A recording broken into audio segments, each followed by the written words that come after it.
You mentioned that the team sport brings in about 99% of the revenue. Is that something that you focused on and you built, or did that naturally happen and then you went all in on it? Yeah, great question. It's something I've always been interested in. I get I definitely get distracted. I was going to say I get bored, but it's not bored. I just get distracted by stuff. I don't want to do just one thing Mm. because I'm doing this one thing. I'm doing a great job of this one thing, and I see this one thing over here. All right, my attention is being pulled away. So, and because I worked and I grew up in team sport, I always wanted to do more team sport stuff. So when we started, like I said, we were a track and field company. All of our external consultations were track and field federations. We had a big contract with the Chinese Federation, the Korean Federation. We did some stuff at Aspire in Qatar, but it was all track and field. And it became really clear when we took over and we lost some of those contracts that we're going to have to expand here outside of only track and field. And then some of the track and field, they just disappeared. And now it just became, all right, we have to. We really, really have to increase the speed of getting into this other part of performance. But aside or alongside of that is a lot of team sports people started paying attention. By this time I had a bit of a name. Dan obviously had a little bit of a name. Altis had a little bit of a name, and people started coming to us. So it kind of just all came together. These people started seeking us out, and we started probably going a little bit more explicitly focused towards more team sport. So we built in the Need for Speed course, for example. That was a big one. That was okay. Here we are. We are the experts in speed. We have the people who wrote this course also are expert in team speed, team sport, because this is what we did. So we built this thing just for you. And then the whole community says, okay, that's cool. And that's kind of just what triggered the rest of it. And at that time, it was probably 50-50. And now it's, as I said, it's between 95 and 99% from team sport at this point. There's very little money, unfortunately, in track and field. So I'm looking for some reason. Um, I I feel compelled to correct you on your timeline. You said 2017 you bought it? Yeah. I feel like I came and visited you guys, I think back in 2015. I thought it was Altis then. It was World Athletic Center then? No, you're right. You're right on that bit. So we bought Altis in 2017. We rebranded as Altis in September of 2015. You are correct there. Okay. So yeah, we this was when so September of 2015 is when more people from team sport started paying attention to what we were doing. And it became pretty evident that, we're more than just athletics, World Athletics Center. Yeah, we thought that, the story is that track and field is the quote unquote foundation of all other sports. And that sort of started our foundation course. But we did see that if we kept on or built this brand around World Athletics Center, there'd come a point in time where it would retard our ability to work in team sport because they would just see us as athletics, track and field. So we kind of looked into the future and said, all right, we need to rebrand. And that did occur in 2015. And that's when we brought on Kevin, who's now my business partner. He came in as the president. I was the performance director at the time, and John was the CEO. And then Kevin kind of looked after we were kind of running the health and performance aspects of the company. And John, as I said, was running after the money, or running the money end of the company. Freudian slip. Yeah, the little Freudian slip there. It didn't work. Um, but it is what, yeah, so you're right. You're right. 2015, we were World Athletic Center. And then in September, we rebranded to Altus. Okay. So I got to tell you, when I went there, that was incredible. Now, it was terrible. Honestly, you need to come back. It was like I look back at what we did when in 2014, 15, that was our first ACP. And I just, it's like, again, I'm embarrassed by it. And I'm embarrassed talking to you here about your experience.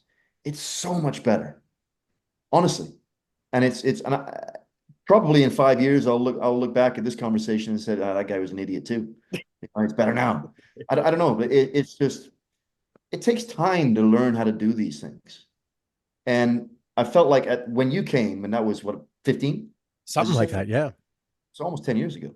I know. Like we were just trying to figure out who we were and what we were doing. We didn't really know yet, you know? Now we know. Like now we've had at least 5, 6 years now of building upon the things that, like, this is it. This is what we do. We're not asking questions about what we do anymore. We know what we do. Let's just get better at that. Mhm. And I feel like now we do that really well. You know, Mhm. it's like the experience I think that coaches have now when they come to our events is significantly different than it was back when you came. And I feel like those are pretty good. We built these events on my experience and hundreds of other coaches' experience being mentored by Dan. And that was always the thought. Like if you think back to your time, I probably told this story, right? So every coach who had been mentored by Dan, this is what the day looks like. They stand by Dan while he coaches. You try not to get in the way. You pay attention. You observe. You ask some questions when appropriate, and you just watch a master at work. That was great. After training, you'd go into his office and you'd go through his cabinet, typically, like his filing cabinet, and you take out papers, or maybe he'd give you a couple, and you just read for a while. And then and by the way, and he'd be off running while you're doing this. And after his run, he'd come back into the office and then you chat and you talk about training or you talk about what you just read. And maybe if you were lucky, you get to go and have dinner with him and he'd take you out to Stubbs Steakhouse or Stubbs Barbecue. And that was it. And this was, as I said, this was the richest education experience of my life is these 2 to 3 weeks where I would do that. So we tried to replicate that because that wasn't just my experience. That was the experience of literally hundreds of coaches over the course of decades with Dan. And then even when we moved to London, it was the same. Dozens of coaches would come through. So we tried to build that. And when you came, Mike, it was just that. Like it was, I just come out and watch this training, and then we'll talk to you, and then we'll have a poolside chat. We'll have a chat. And it's kind of still what we do, but it's a much better experience now. Like we build an experience around it and ensure that every part of that is real. And every part of that is the opportunity to just improve yourself as a coach. Like we've just got better at running it. So you need to come back. Both of you guys need to come back. So, I'll tell you what, you're gonna fucking vomit. When I went, it was before you had anything really offered, because I was emailing back and forth, either you or Dan, and I like, I was like, hey, listen, I'm gonna be visiting Buddy Morris, but I want to come out and hang out with you guys. So I stayed with Buddy. Buddy worked with the Cardinals during the day, and when he was there during the day, I was with you guys, Okay. and I spent one day. I think I was there for a week, maybe a little less. I spent 1 or 2 days in Dan's corner, who was on the opposite end of you, and then I spent 1 or 2 days in your corner, and I just sit there. Who had the better corner? So, so this was always very, very conflicting to me. This is a story I've this so it's bro, it's real funny you say that. This was very, very conflicting to me, and I'll never forget this. It's so I was with Dan for a couple of days, and he was talking about his coaching starts and how he had guys coming out of the blocks and all that, and he had them curled up, and he had like he gave like the cat explanation, right? The pouncing like a cat sort of thing. And he goes, "Yo, right before cats jump, they curl up." And I'm sitting there, and I'm like, I don't know, maybe. And then I start like I'm weird, so I think out loud. And I started asking questions out loud, contradicting what he said without meaning to, like not in front of anyone, just him.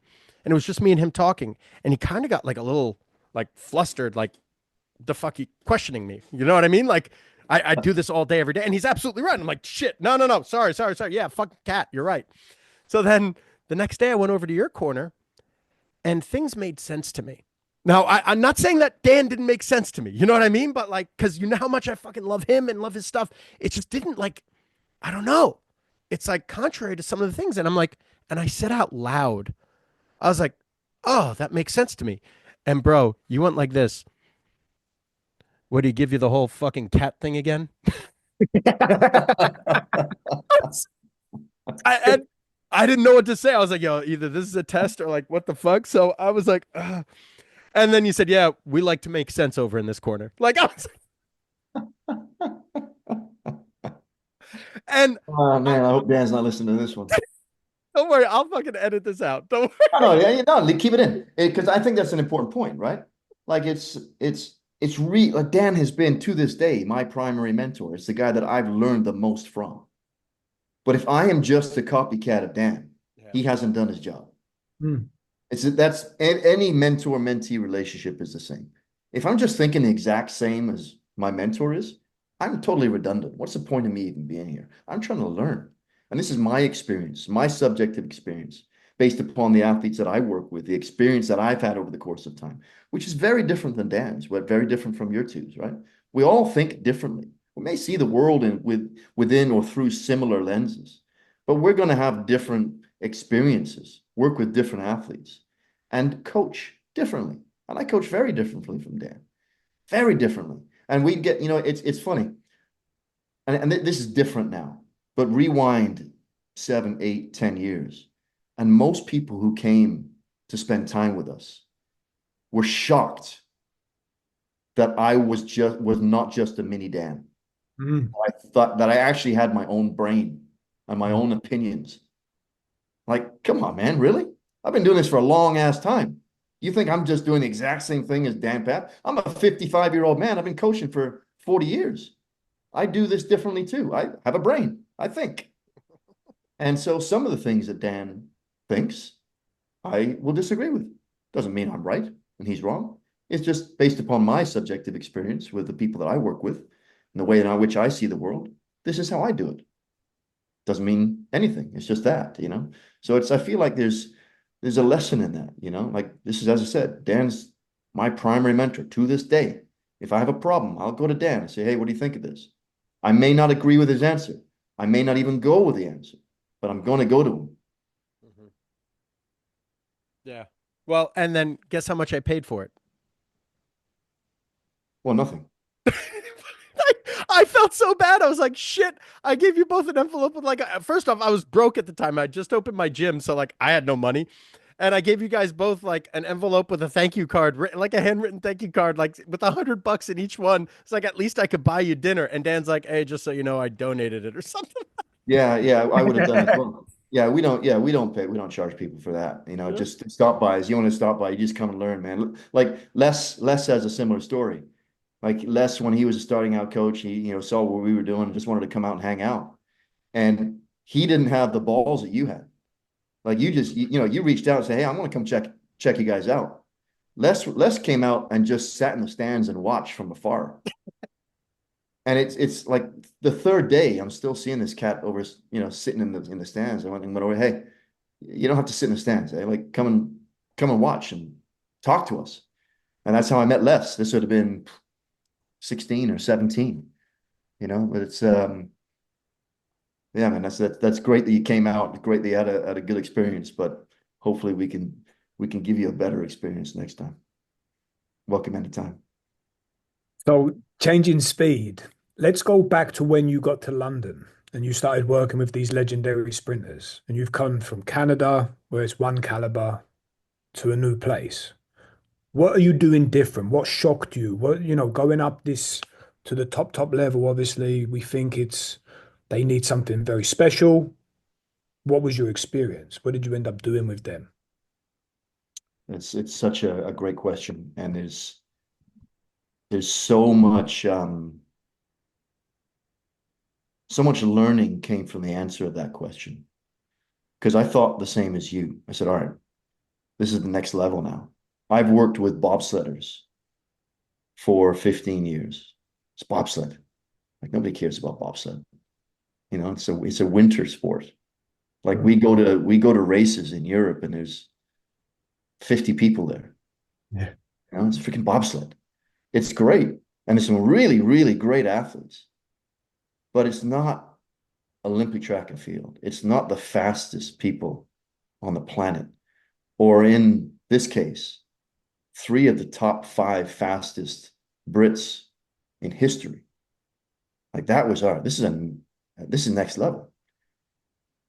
And I was shocked that I actually had the skills to coach these guys. And this is what I put it down to. I'd spent up until that point in my career working with athletes who compete in small sports where they're always looking for the thing that can improve them. Like everything matters. All right, what do I need to do? What do I need to eat? What do I need to supplement? How do I need to sleep? What training can I do? Like everything. Can I do extra? But they're looking everywhere in the system for ways in which they can improve. Because typically athletes in these minor sports haven't been the studs. Like they're not the freaks growing up. So they haven't taken their ability and their gift for granted. They've always worked. And in bobsled specifically, bobsled is a sport of athletes that have failed in another sport. Mm. You're either a failed track and field athlete or a failed football player or a failed rugby player. No one grows up wanting to be a bobsledder. I want to be a bobsledder and go to the Olympics in bobsled. No one wants to do that. You failed. And that gives you something. And now I'm working with these three freaks who didn't have any of those experiences. Mm. And that shaped them and eventually shaped me and how I coached. Because now it became, all right, guys, this stuff matters. It's not just about your gifts, your genetic ability. We actually have to do other things. We need Mm. to we need to eat better. We need to supplement better. We need to talk about that. We need to do better training and not just rely upon this genetic gift that you've got. So coaching was very different for me when that wasn't hard before, because all of the athletes I was working with, that came part and parcel with the package. And in London, it wasn't. And this is still like if you fast forward a few more years, when I started coaching Andre DeGrasse in 15, 16. So in 2015, he got a bronze medal at World Championships in the 100 meters. Exactly 8 months after starting the sport. So he started the sport for real. 8 months later, he's got a bronze medal. He's the third fastest human on the planet. 12 months after that, he wins 3 Olympic medals. So within a year and a half of starting this thing, he's got 3 Olympic medals. Like that's a different level of understanding about yourself, you know? All right, this is easy. This is easy. What do you mean? I got to do this, this, this, and this as well. I got 3 Olympic medals and a world championship medal. You can't tell me anything. So it colors his thought process about the things that are required to succeed in the sport. Because he's not, this is a 21-year-old kid. He's not seeing into the future. He doesn't have the wisdom that I do at that point, saying, hey, yeah, I mean, you can continue doing what you're doing, but you're not going to win any more medals. You're not going to have an actual career, a sustainable career. And so those lessons that I picked up, in London just continue to, feed me today. Because, your typical elite sprinter has always been the freak. Always. From 5 or 6, they're the best athlete. They're the fastest. And that does something to your psyche. And thankfully, Andre learned those lessons and now has 7 Olympic medals. Like he learned the lessons, maybe the hard way, but did eventually learn them and has gone on to have a great career. And others don't. Others don't. So it was a real shock to me moving from what is this secondary sport, or maybe this really tertiary sport of bobsled, skeleton, speed skating, into this elite sport with elite athletes in track and field. And I was doing much higher, what we would think of as elite health and performance stuff with bobsled and skeleton and speed skating than I got to do with the track and field in the UK, because they just weren't there yet. These athletes just weren't there yet. So it was really interesting experience for me. Mhm. Mhm. So to piggyback on that, bro, the best athletes. When you said these three guys, we went from the bobsled to these divas. Essentially, it's like, bro, all the best athletes. They just the amount that they do compared to, I don't know, maybe the special teams guy. Like the guy that's hanging on for dear life, like that's doing everything, worrying about his sleep, worrying about not boozing. This bro, in I think it was 2018, 2017 or 2018, I had Devin McCourty, who is one of the best guys I know. Worked with me for a handful of years. He was 30 years old at this point. He had, with the ball in his hand, he had the fastest recorded play in the NFL that year. My man likes sugar cookies and wine. Like, like what am I? And we're talking. Meantime, I got a guy like Chris Hogan, who is a solid 4'6", like a solid 4'6" guy, was begging to get with a team for years, counted calories, did everything right, did everything, tried to get the sleep properly, like cookies. What are you talking about cookies? And I I mean the difference in mindset with certain just elite guys is just very, very, very, very different. Very different. And that means that it's a very different job for us. Yes. So, It really is. It's such a different job. bro, and that's a hard lesson, an Mhm. extremely hard lesson that I personally had to learn. Whereas with Chris Hogan, like me and him got in fist fights because of his personality, like actually got in fist fights. Whereas I could never, ever like push a relationship or push Devin McCourty anywhere close to that, or Mhm. any or many other players close to that, because it's like that's how you like, dude, Hogan actually needed to get fought. Like that was part of the fucking coaching, like it's like insane to think about, but certain personalities respond what better or worse to certain things. And when you try to fit everyone in the same mold, you need to know where's the lowest hanging fruit, the biggest where's the biggest KPI. And like, man, I know, and I have baseball guys right now, minor league baseball guys, a handful of pros, big leaguers, and there are guys that are on the cusp. And then there's guys that are really in the beginning, but they just started training with me, and I'm like, oh, well, this, that ain't gonna cut it. And a couple of the other guys are chirping at me like, hey, you need to talk to so and so. And I'm like, no, he's not ready yet. Like, I can't have that conversation with him yet. Meantime, one of my guys last year, I sat him down. I said, and I've had him since he was 14 years old. And he just got, this past year, he just got pitcher of the year for an organization. And the year before that, I sat him down. I said, you're not that good. Mm. He's like, what? I was like, yeah, bro, you barely pitched in college. You barely pitched last year in the pros. Like, if you don't put your shit together, you're going to get fucking cut. And that was a conversation that he needed to hear. And he hated me for 2 weeks and then slowly came back. Midway through the year, he goes, that was the best talk I ever had. Mm. Right. But you can't have that talk with every single kid. And they want me to have it with this kid, but he ain't ready to hear it yet. Maybe in a couple of years, he needs to hear it. Like, and that's the art of the coaching. I remember my first conversation about food with Andre. So it's, as a young coach growing up in the 90s, you got to learn a little bit about everything, right? Because you're everybody. You're the nutritionist, you're the supplementalist, you're the physiologist, you're the psychologist, you're the whatever biomechanist, everything. So I know a little bit about food and nutrition. So I'm having this conversation with Andre in 2016 about, dude, we gotta clean up your diet, man. It's not good enough. I'm giving him the reasons why and talking about this. And And at the end of the conversation, he said, "Do you know what I ate before NCAA's last year?"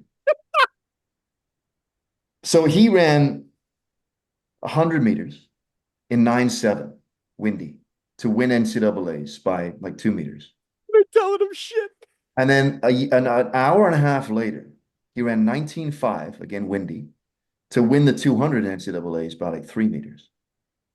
And he had a foot long subway in between.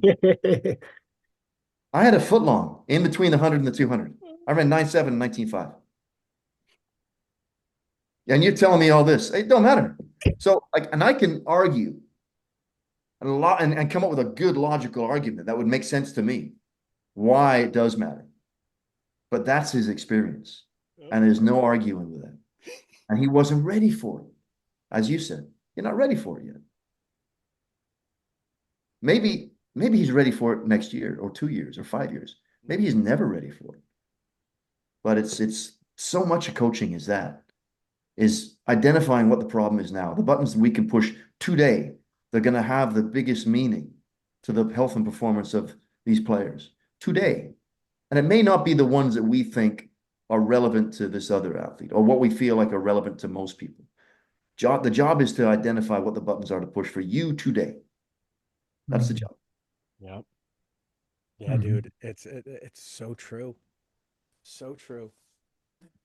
So now, staying on the Andre topic, there was an insanely controversial tweet that you had about Andre that always sticks out to me, and I always loved it.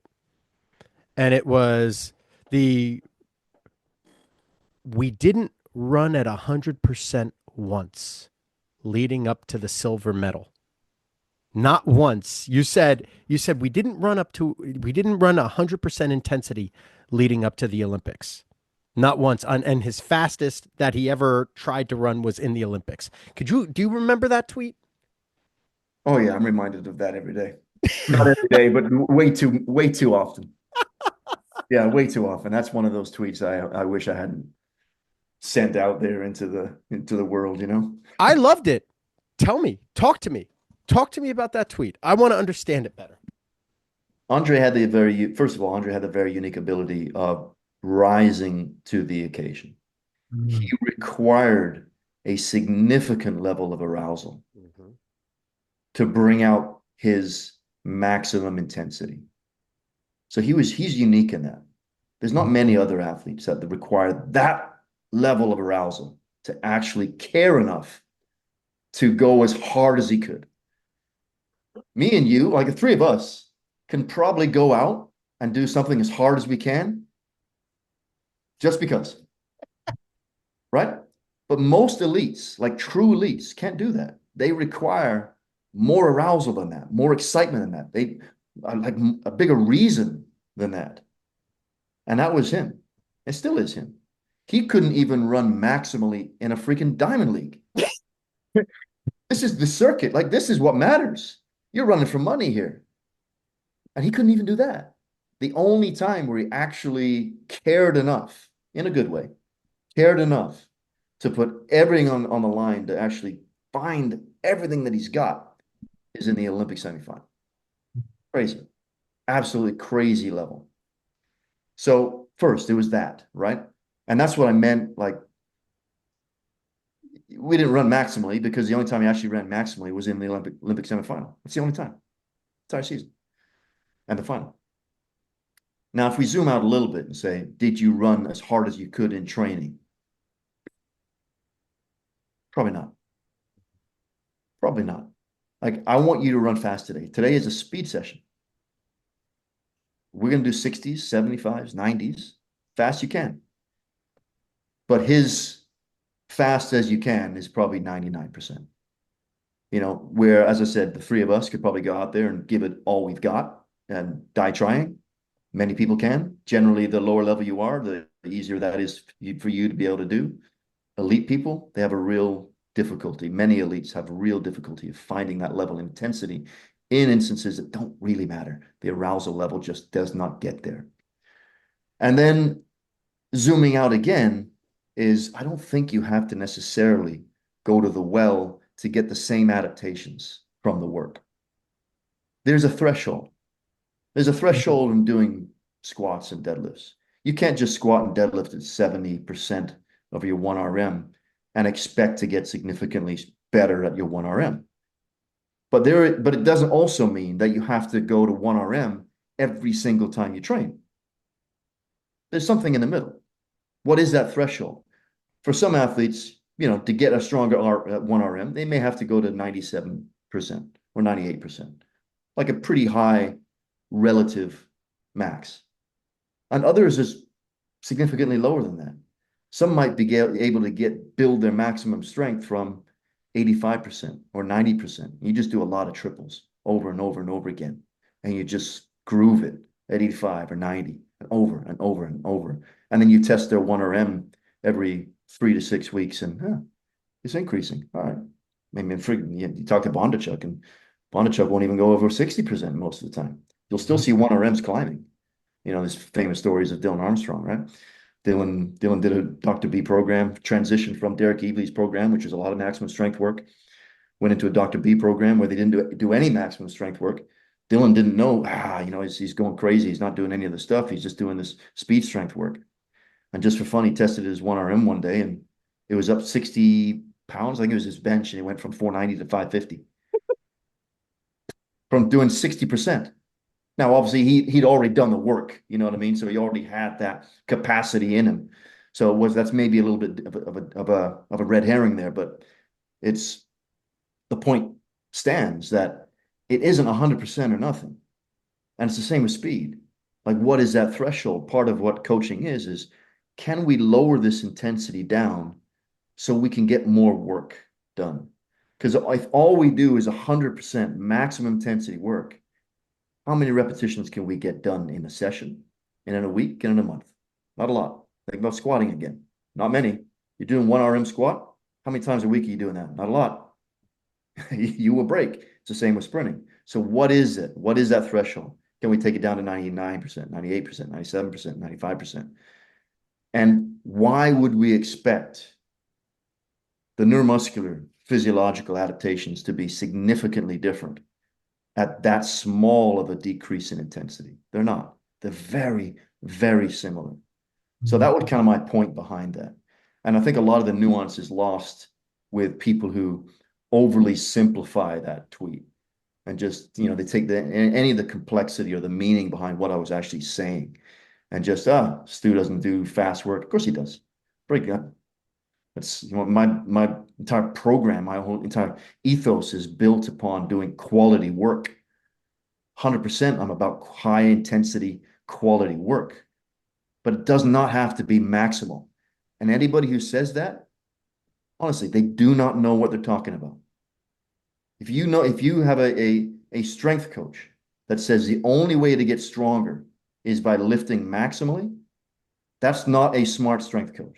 And it's the same with speed coaches and sprinting coaches. There are many ways to get stronger. There are many ways to get faster. Our job is to find the way that matches the person. Yeah. And I guess the higher up in the sort of qualification of the athlete, the more potent the stimulus of submaximal work is. I mean, I remember when Mike first got into Priliprint's chart and we used to do those massive long 16-week waves where we would never go above, what was it, 85%? And get strong as an ox from it.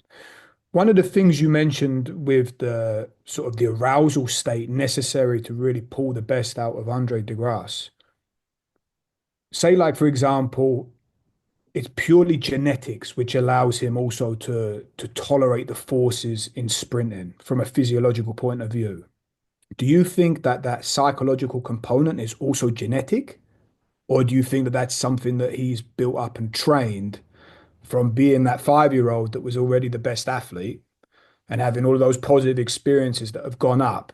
And it just, it's like the guy who's the rock star who's always with supermodels. He needs a little bit more stimulus to get going. Do you know what I mean? Like, what do you, 100%. what, 100%. what You're do you bang think? on. Yeah. Yeah. Yeah. You're bang on. It's exactly that. He knew. I didn't know. He knew. And he's Yeah. the only one who knew. He's the only one that lives in his body and his brain. And Right. I remember this like it was yesterday. The first outdoor competition with Andre is a 200-meter run and so first of all, it was a 4x1 at ASU in 2016, late March of 2016, Arizona State University. We ran a relay, and he kind of just jogged it, whatever. You expect that. And then he's got a 200. And I'm used to at this point, like people will run, it's a race. You're going to run as fast as you can. It's a race. Your job is to finish as fast as you can and beat everyone else in this race. And Andre came to me in the middle of the warm-up and says, "So what do you want me to do in this race? How fast do you want me to run?" And I said, "What do you mean? What do you mean, how fast do you want me to run?" He says, "Well, I don't want to run very fast." I said, "Really?" I said, "Okay, well, I'm going to go with it." I said, I want you to run 120 meters as fast as you can. And what do you do from 120 to 200? I don't care. You can do whatever. You can stop, walk across the line. But at least give me 120. And he said, "Okay." And that gave him something. Because the thing wasn't, there was not enough arousal in March at this small meet in Arizona for him to run as fast as he can. So I had to give him something else that he could hang on. So, all right, run 120. And I want you to just kill everybody to 120 meters and make them all cry. And that became the goal. And he did that. And he jogged across the line in 20.16. Like it was freaking crazy. But I had no idea going into that. And then I saw that. So, now I understand. I understand Andre so much more now. Like it took away all my fear when I would see him go out and race and run a 10-1 or a 10-0 when I know he can run 9-9. So he's not enough arousal. He's not excited enough. But that is such an innate genetic thing that you see in so many of the elites that it doesn't matter enough for them unless it really matters. And that just, just because it matters to you and your ego and your fear that you may see and experience doesn't mean it matters to them. Yeah. Yeah, and another thing, I remember hearing Dan talk probably 10 years ago. He said the difference between elite guys and good guys is the elite guys will take the excitement and they'll harness it and focus it, right? Like all the external stimuli, all the epinephrine, norepinephrine, all the adrenaline, right? And it actually works in their favor. Whereas just a good guy, it'll add noise. Like, oh, the elevated heart rate, like, and I see it with my team sport guys. The guys that are capable of rising to the occasion, the gamers, they know how to take those extra hormones and use them powerfully rather than have them, oh, no, now I need to focus in a little bit. No. It enhances their focus. Whereas like someone like me, it's just like, I got to take a dump, like It's probably more than just hormones, though. It's also perceptions, right? So, say, like, for example, even when like a guy's behind in a game, like, and I've heard this from a couple of my guys, they're not like the superstar born at, they're the best player from young coming up. One of the guys I've got now in Vancouver, he's had to fight his way all the way into the NHL, and he's like, he loves it when they're a bit behind. Because now we're behind. Now is when I can show how great I am. We're behind. No one's expecting anything. Now I'm going to step up. This is where I'm home now when I'm still the underdog. So it's probably a combo of, like you said, internal stuff, but they're pulling in the external, biggest stage of the arena. I know I'm the fucking man. I'm going to show Mhm. everyone now I am the fucking man. I was born for this shit. God's given me a lot of how religious are also these guys. The superstars, a lot of them, they believe that God's put them on the planet for this moment right now to show him glory. So, yeah. Yeah, no, you're 100% right. It's a common thread behind or between all of the best in all sports. That the best ones are the ones that require just an incredible level of arousal to get the most out of them. Those are the best ones. Those are the Michael Jordans and the Tiger Woods and Donovan Baileys and Usain Bolts and Andre DeGrasses. They need it. And without it, you're just not seeing the best in them. right? It's the challenge point hypothesis. The peak of that is the very top of the sport. So if you think about like what maybe the peak of the challenge point hypothesis for a not a very good footballer or not a very good sprinter, it might be the local match, local derby. It might be the national championships.